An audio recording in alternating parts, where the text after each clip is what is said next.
나는 오늘 아내 사진을 액자에서 꺼냈다. 그리고 다시 넣지 않기로 했다. 속으로 생각했다. 이 말하면 욕먹겠지. 근데 나도 내가 무섭다. 아내는 3년 전에 떠났다. 병실에서 마지막으로 들은 말이 아직도 귀에 붙어 있다. 여보 나 없다고 너까지 같이 멈추지 마. 그때는 알았어라고 했지만 사실 나는 그날부터 멈췄다. 멈춘 건 발걸음이 아니라 마음이었다. 아침에 눈을 뜨면 제일 먼저 옆자리를 본다. 비어 있다는 걸 알면서도 본다. 이불을 정리하고 물을 끓이고 밥을 먹는다. 근데 집 안에는 사람이 없는 것 같다. 사람은 나 하나인데 사람 사는 냄새가 없다. 식탁 의자 하나가 늘 조금 비뚤어져 있었는데 그게 아내 자리였다. 나는 요즘 그 의자를 꼭 반듯하게 맞춰 놓는다. 반듯하게 해두면 마음도 반듯해질 줄 알았다. 속으로 생각했다. 정리하면 괜찮아질 줄 알았나 봐. 근데 정리할수록 더 허전하다. 사람들이 나를 보면 꼭 말한다. 시간이 약이에요. 그래도 밥은 드셔야죠. 자녀 생각해서라도요. 다 맞는 말이다. 근데 그 말들이 어떤 날은 내 목을 조른다. 나는 아직 괜찮다고 말한 적이 없는데 세상은 벌써 내 결말을 정해놓은 것 같다. 밤이 제일 무섭다. 낮에는 라디오 소리로라도 버티는데 밤에는 내 숨소리만 남는다. 잠이 안 오면 괜히 거실 불을 켜고 부엌을 한 바퀴 돈다. 아내가 쓰던 머그컵을 손에 들었다가 다시 내려놓고 냉장고 문을 열었다 닫는다. 아무것도 안 꺼내면서 속으로 생각했다. 나 지금 뭐 하는 거지 내가 나를 달래려고 이러는 건가? 아내가 떠난 뒤에도 나는 결혼 반지를 뺐다 끼웠다 했다.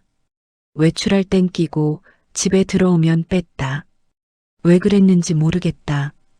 끼면 뭔가 지켜야 할 것 같고 빼면 내가 뭔가를 버린 것 같아서 어느 날은 반지를 싱크대 옆에 두고 설거지를 했다. 비누 거품 사이로 반지가 반짝였다. 그 반짝임이 너무 낯설어서 나는 물을 틀어버렸다. 반지가 물살에 조금 굴렀다. 그때 심장이 덜컥했다. 이걸 잃어버리면 내가 아내를 잃어버리는 건가? 속으로 생각했다. 말도 안 되지. 반지가 사람은 아니잖아. 근데 나는 매달릴 게 이것밖에 없었다. 그날 나는 반지를 다시 끼지 못했다. 손가락이 아니라 마음이 붙는 느낌이었다. 어느 날 저녁 휴대폰이 울렸다. 화면에 뜬 이름이 아내였다. 심장이 철렁 내려앉았다. 손이 떨려서 폰을 놓칠 뻔했다. 나는 받지 못했다. 울리다 끊기고 또 울렸다. 세 번째에 받았다. 여보세요. 낯선 남자 목소리. 혹시 이 번호 주인분 가족이세요? 장례식장에서 연락처가. 장례식장. 그 단어 하나로 숨이 멎었다. 나는 그 자리에서 주저앉았다. 아내가 떠난 뒤 처음으로 소리 없이 울었다. 울음소리조차 집에 남기기 싫어서 입을 막고 울었다. 그날 이후로 나는 휴대폰에 아내라는 저장명을 지웠다. 그냥 번호로만 남겨뒀다. 그게 아내를 지운 게 아니라 내가 무너지는 걸 막는 방법이었다. 며칠 뒤 딸이 왔다. 아빠, 이대로 계속 혼자 있을 거야? 나는 대답을 못했다. 딸이 말했다. 나가. 제발 좀 나가. 아빠, 나 무서워. 뭐가? 아빠가 점점 사라지는 것 같아서 속으로 생각했다. 내가 사라지고 있었구나. 나만 몰랐네. 딸은 문화센터 산책 모임을 하나 찾아줬다. 한 번만 가봐. 딱 한 번만. 나는 가기 싫었다. 솔직히 말하면 사람들 속으로 들어가는 게 겁났다. 괜히 누가 아내는 같은 말을 꺼내면 그 자리에서 무너질 것 같았다. 괜히 내가 웃기라도 하면 내가 나쁜 사람이 되는 것 같았다. 그래도 갔다. 딸이 부탁했으니까. 아니, 딸 눈이 너무 간절했으니까. 모임 장소에 들어가자마자 누가 스티커를 내밀었다.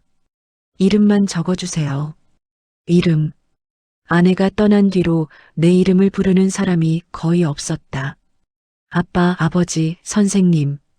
그런 말만 남고 내 이름은 사라져 있었다. 스티커에 내 이름을 쓰는데 손끝이 조금 떨렸다. 속으로 생각했다. 내가 아직 여기 있어도 되는 사람인가? 그때 옆자리에서 누가 살짝 웃었다. 비웃는 웃음이 아니라 아 오셨네요 같은 웃음. 그 사람이 은정 씨였다. 모임 끝나고 집으로 돌아오는 길이 이상했다. 예전에는 퇴근길이 그냥 길이었는데 그날은 길이 나를 자꾸 찔렀다. 횡단보도 앞에서 어떤 부부가 당신 목도리 했어? 하고 묻는 걸 들었다. 그 말 한마디가 내 속을 후벼 팠다. 아내가 살아있을 때 나도 저렇게 말했을까? 아니 했어도 기억이 안 난다. 기억이 안 나는 게 더 미안했다. 속으로 생각했다. 나는 왜 살아있을 때 더 잘하지 못했을까? 집에 도착해 문을 열자마자 신발장 위에 아내가 쓰던 핸드크림이 보였다. 딸이 버리려다 말았는지 그대로였다. 나는 손등에 그걸 조금 발랐다. 향이 나왔다. 아주 약하게. 그 순간 목이 꽉 잠겼다. 향이 사람이 될 수 있다는 걸 그때 알았다. 그날 밤은 더 이상하게 잠이 오지 않았다. 잠이 안 오는 게 아니라 잠들면 죄를 짓는 기분이 들었다. 아내가 없는데 내가 편히 눈을 감는 게 이상하게 불손했다. 속으로 생각했다. 그래도 나도 자야 내일을 버티지. 은정 씨는 말이 많지 않았다. 자기 인생을 과하게 꺼내 보이지도 않았다. 누군가가 자기 이야기를 길게 하면 은정 씨는 그냥 고개만 끄덕였다. 그게 이상하게 편했다. 누가 내 이야기를 정리하지 않을 것 같아서 모임 끝날 때 내가 신발끈을 묶으려고 허리를 숙이자 은정 씨가 아주 자연스럽게 물었다. 무릎 괜찮으세요? 그 말이 오래 남았다. 아내 말고도 나를 괜찮냐고 묻는 사람이 있다는 게 낯설었다. 두 번째 모임 날 은정 씨가 내 이름을 불렀다. 선생님, 여기 앉으세요. 그 한 문장이 별거 아닌데 내 가슴이 이상하게 뜨거웠다. 내 이름이 공기 중에 떠다니는 걸 오랜만에 들었다. 아내가 부르던 소리가 아니라서 더 서러웠고 그래서 더 살아있는 것 같았다. 속으로 생각했다. 내가 아직도 사람이구나. 그냥 아내 잃은 남편이 아니라. 산책 중간에 잠깐 쉬는데 다들 날씨 이야기만 했다. 누군가는 손주가로 시작했고 누군가는 요즘 병원비가로 시작했다. 나는 그 옆에서 말없이 물만 마셨다. 그냥 듣고만 있었다. 그런데 은정 씨가 내 물병을 흘끔 보더니 말했다. 물 따뜻한 거 드세요. 속이 덜 차가워요. 그 말이 또 오래 남았다. 속이 차갑다는 말을 누가 이렇게 자연스럽게 알아챌 수 있나. 어느 날 산책 중에 누가 길을 잘못 들어서 다 같이 엉뚱한 공원으로 빠진 적이 있었다. 다들 아이고 우리 길치 모임이네 하고 웃었다. 나도 모르게 웃음이 났다. 소리가 났다. 그게 문제였다. 집에 돌아오자마자 나는 아내 사진을 못 보겠더라. 내가 웃었다는 사실이 마치 아내에게 죄를 짓는 것 같았다. 나는 거실에서 등을 돌린 채 한참 서 있었다. 속으로 생각했다. 웃으면 안 되는 건 아니잖아. 근데 왜 이렇게 찔리지? 나는 아직 벌을 받는 중인가? 그날 밤 꿈에서 아내가 나왔다. 아내는 아무 말도 하지 않았는데 나는 혼자서 변명만 했다. 아니야, 여보. 그런 뜻이 아니야. 그냥 잠에서 깨고 나니 베개가 젖어 있었다. 비가 오던 날도 있었다. 사람들은 지붕 아래로 우르르 피했다. 나는 늦게 움직여서 비를 조금 맞았다. 은정 씨가 우산을 내 쪽으로 살짝 기울였다. 비 맞으면 괜히 서럽잖아요. 그 말에 목이 꽉 막혔다. 속으로 생각했다. 서럽다. 맞아. 나 요즘 계속 서럽다. 감정장치 30분 안에 옷장에서 나온 메모. 그날 밤 나는 아주 오랜만에 옷장 문을 열었다. 안에 옷. 그동안 그대로 두고 있었다. 그대로 두면 안에도 그대로 남아있을 것 같아서 안에 코트 주머니에서 구겨진 메모가 나왔다. 여보, 밥 꼭 챙겨 먹어. 나 없어도 그 네 글자에 숨이 턱 막혔다. 나는 메모를 쥔 채 바닥에 주저앉았다. 그리고 못된 생각이 스쳤다. 왜 나를 두고 갔어? 바로 다음에 더 무서운 생각이 따라왔다. 나 이제 누군가랑 웃어도 되는 걸까? 메모를 다시 접어넣고 코트를 조심히 걸었다. 버리는 것도 아니고 안 보는 것도 아니고 그저 그대로. 그게 내가 할 수 있는 전부였다. 며칠 뒤 모임에서 은정 씨가 조심스럽게 물었다. 선생님은 혼자 계실 때 제일 힘든 게 뭐예요? 나는 망설이다가 말했다. 밤이요. 말이 나가자마자 내 안에서 문 하나가 열리는 느낌이 들었다. 은정 씨는 조언하지 않았다. 그냥 그렇구나 하고 고개만 끄덕였다. 그게 더 무서웠다. 내 감정을 정리해주지 않고 그대로 둬서. 모임 끝나고 은정 씨가 말했다. 다음 주에 혹시 시간 되시면 차 한 잔만 같이 하실래요? 내 심장이 크게 한번 내려앉았다. 속으로 생각했다. 이게 어디까지 가는 걸까? 내가 감당할 수 있을까? 절정 4570분. 차 한 잔. 말은 쉬운데 내겐 너무 큰 의미였다.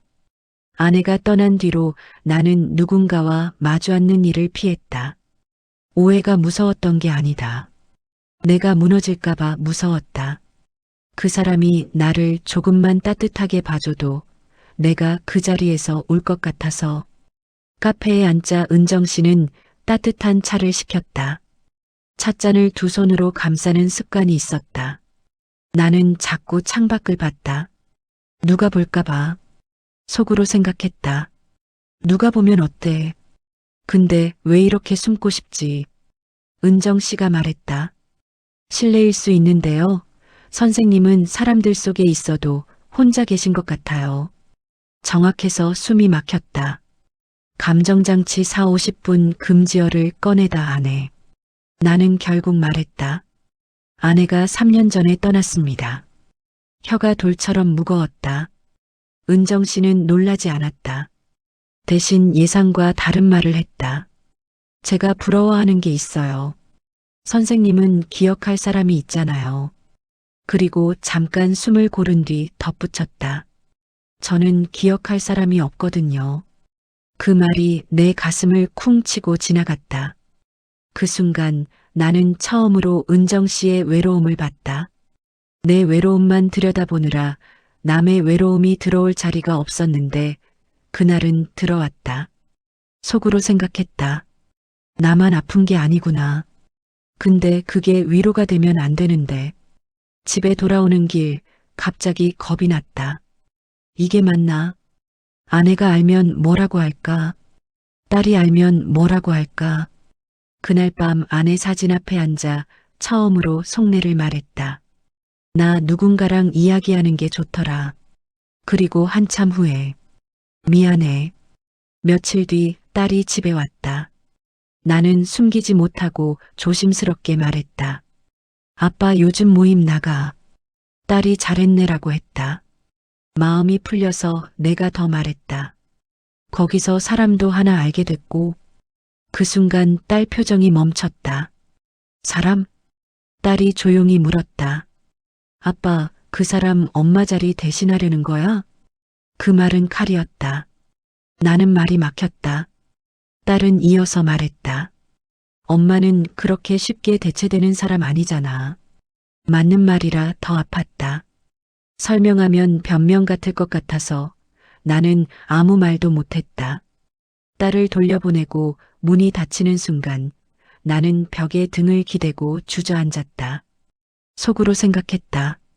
나는 대체하려는 게 아닌데, 근데 내 입으로 말하면 다 핑계 같아.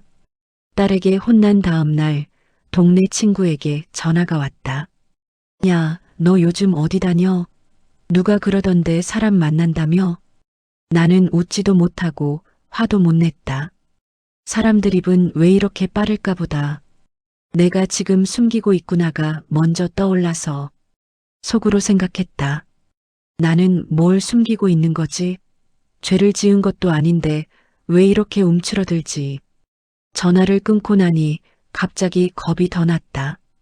내가 두려워하는 건 세상 말이 아니라 내가 나를 어떻게 볼지였다. 나는 아내를 잊는 사람인가?